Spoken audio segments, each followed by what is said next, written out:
kolom komentar gue udah mulai rame banget dipenuhi sama pasukan pembelanya NM. Ya gue nggak usah jelasin lagi lah, lo semua udah pada paham kan model-modelannya yang kayak mana. Yang I'm sorry to say, STM rendah. Ya nggak jauh-jauh model-modelnya ya ngegas, sok vokal, dan 100% buta logika.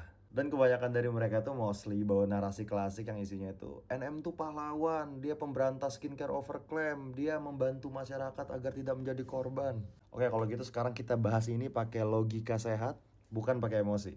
Oke, disclaimer, gue nggak pernah membenarkan praktik overclaim skincare. Itu salah, udah jelas pembohongan publik dan itu harus dikritisi.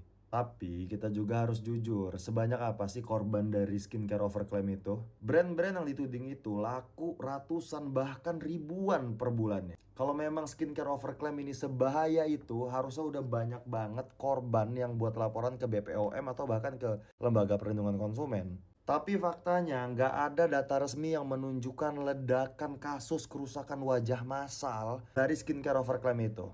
Nggak ada gelombang class action, nggak ada 100 orang lebih yang bawa bukti medis ke pengadilan. Bahkan brand-brand yang dituding ini udah minta maaf, udah melakukan audit, udah melakukan perbaikan besar-besaran. Itu artinya apa?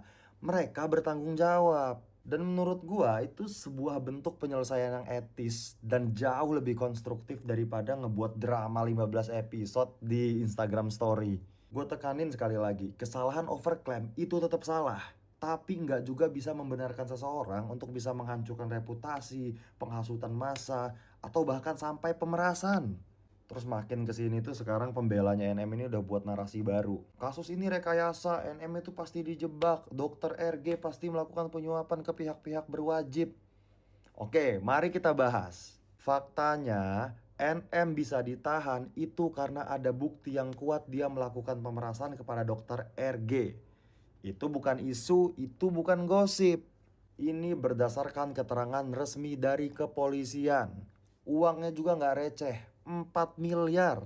Ada buktinya, ada percakapannya, ada rekamannya, ada jejak digital. Jadi kasus ini udah ngelewatin proses penyelidikan, bukan asal tahan aja.